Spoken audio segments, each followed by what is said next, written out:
Reflecting on your skills as a communication partner, 20.1. If you've been with us since the beginning, congratulations. You have been learning about AAC and developing your skills as a communication partner for 20 weeks. That's quite a commitment. Whether you've been at it for 20 consecutive weeks or you've spread your learning over a larger period of time, you have covered a lot of ground. As you continue to grow your skills and continue to expand the circle around your AAC learner by sharing your commitment to AAC with others, it can be helpful to look back on your journey to see how far you've come. This will mean different things to different people. So let's look at some key areas. Let's start with technology. Did you start with one of the Stepping Into AAC project boards? Did you already have robust AAC? Or something else maybe? Consider how your learner's access to vocabulary has changed over the last 20 weeks. For instance, you may have been familiar with core words before this, but perhaps you have a better understanding of how to use them in everyday interactions. Though your learner's device may have had them all along, are they now part of your everyday, giving your learner more opportunities to learn them? Have you customized their vocabulary in meaningful ways? Adding fringe words, social words, words of their peer group, jokes, and introduction messages makes AAC truly worthwhile. Perhaps you have become increasingly committed to making AAC always available for your AAC learner. Even if the logistics of this are still a work in progress, this is an important part of normalizing AAC and letting your AAC learner know that it is valued. Even if the AAC selection process is still taking shape, hopefully you have increased your understanding of the essential features of AAC that will grow with your learner and feel like an informed member of the AAC decision-making team. And if you've had robust AAC all along, we hope you recognize the dynamic nature of AAC and feel empowered to work through solutions to ensure ongoing access that will work for your learner and your family. Now, let's think about how your knowledge of AAC, communication, and language has expanded and has shifted your mindset around how to support your AAC learner. Common misconceptions around AAC include assumptions such as, we have to make them use AAC so they can learn it, or AAC is an expressive tool for an AAC user, not their communication partner, or asking lots of questions is key to giving learners opportunities to learn AAC. Perhaps you could relate to these misperceptions 20 weeks ago. What other misperceptions shaped how you used or understood AAC? We spent quite a bit of time unpacking the ways in which language development is our guide when teaching AAC.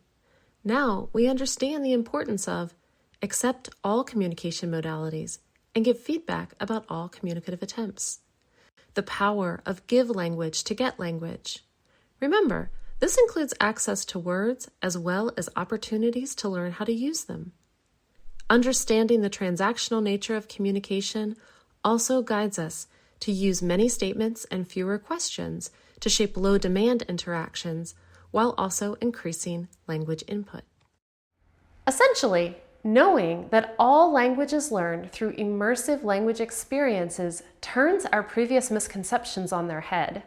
Consider the ways in which your mindset has shifted as you have learned that providing opportunities for AAC learners to learn AAC cannot be contingent on their ability to use AAC.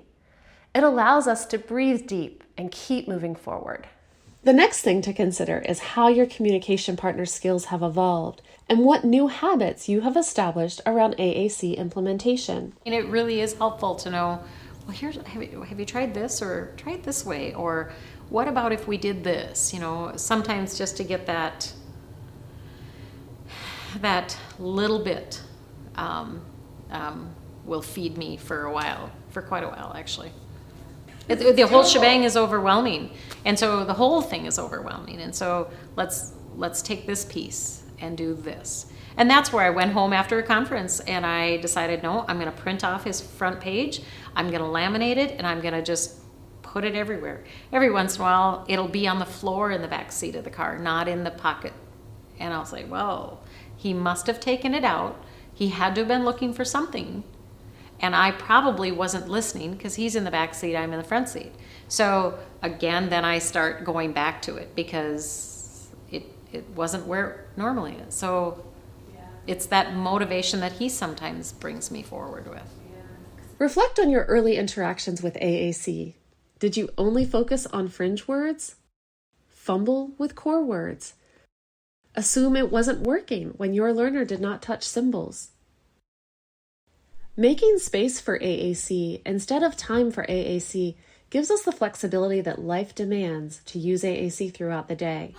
Wow, Logan! She's circled! Circle, Zoe, circle!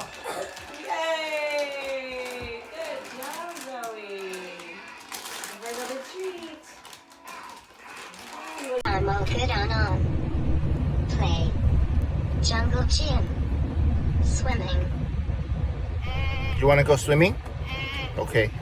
It does take practice to create those low-demand interactions, but now you have specific strategies to guide you, such as say what you see and show what you say, attribute meaning, think alouds, descriptive language, ask questions to show curiosity, comment, and co-construct messages.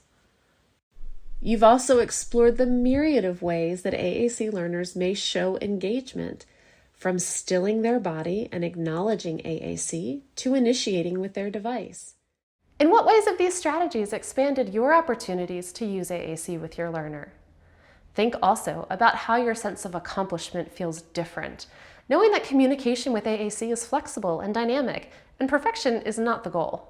It's a give and take, and so what are you giving to this? And again, it came up in our mom's conversation. But daily life gets in the way. Yep, it does. But then when I, as long as I keep going back, I feel like I'm giving myself grace. I have to give myself grace and say, yep, okay, I didn't do great here, but how about for the next? Because it is about training me too.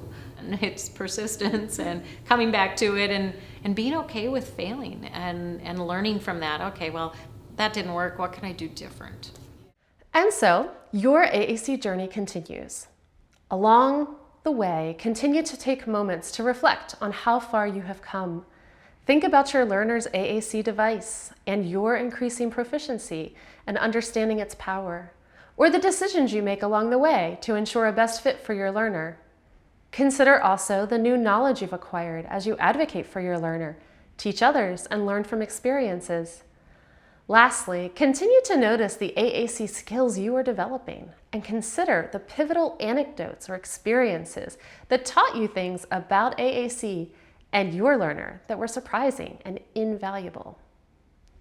Look, you've got this. There are times when it will be hard, and there are times when it will be joyful, and lots of times in between. But there's no failure. If you fall off, just pick up and carry on. There's so much value in the journey, and you know what to do, and you are committed to your learner.